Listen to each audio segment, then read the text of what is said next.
Every navy has warships. Few have game changers. 1st of July is when India deploys one, INS Tamal, the Indian Navy's latest stealth frigate. It's all set to be commissioned, and for Pakistan, that single event reshapes the threat landscape entirely.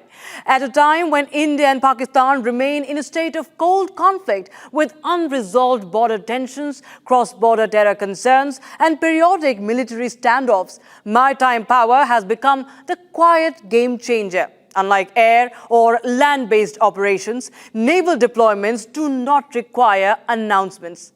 They operate under radar, behind silence, and inside international waters. And that's exactly what makes INS Tamal such a disruptive platform. It's not just a ship, it is a mobile strike base designed for rapid precision attacks deep into the enemy territory without ever needing to set foot on foreign soil. INS Tamal is a Talwar-class guided missile frigate, part of a bilateral program with Russia, but what it brings into Indian service has much less to do with its origin and far more to do with its payload. The ship comes armed with BrahMos cruise missiles, capable of flying at Mach 3 and striking land or sea targets 500 kilometers away.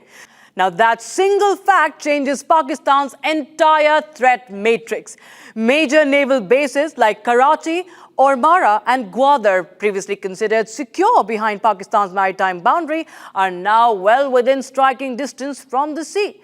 Tamal does not need to cross into hostile territory to neutralize critical infrastructure. It can remain in blue water, well outside Pakistan's coastal defense perimeter, and still launch precision strikes with minimal warning. This creates what is known in military doctrine as sea-based coercion, the ability to threaten or respond without moving troops or escalating through land engagements. Pakistan, in comparison, does not have the same sea-based deterrence capability.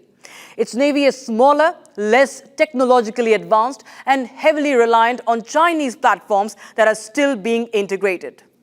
Its ability to detect and intercept a stealth frigate like Tamal, especially one equipped with the electronic warfare systems and radar reduction design, is severely limited, which means operationally, Tamal gives India something that Pakistan cannot mirror: the ability to impose escalation costs without escalation itself. If there is a major terror strike tomorrow, God forbid, India does not need to consider limited airstrikes and risk international blowback. It can quietly deploy a frigate like Tamal, launch sea-based BrahMos missiles, and strike at high-value targets, command centers, coastal logistic nodes, naval repair yards, all without ever being detected in time to stop it. But Tamal does not just raise the threat during wartime, it alters Pakistan's planning cycle during peacetime as well.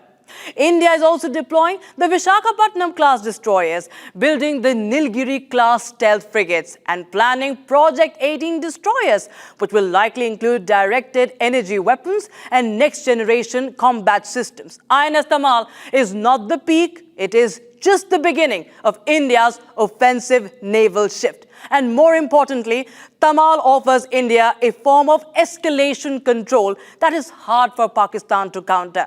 In a conventional war scenario, airstrikes risk retaliation. And not just that, it also demonstrates India's increasing ability to project force far from its own shores, signaling to not just Pakistan but also China and the broader Indian Ocean community that Indian naval dominance is real and it is maturing. 1st of July is when INS Tamal enters official service, but in practical terms, it's the moment that the game shifts. It tells Pakistan, you are no longer secure behind your coastline. It tells the region India's strike capability is no longer restricted to land or air. And it tells the adversaries, you may prepare for war, but the sea is where India will now write the terms of the battle.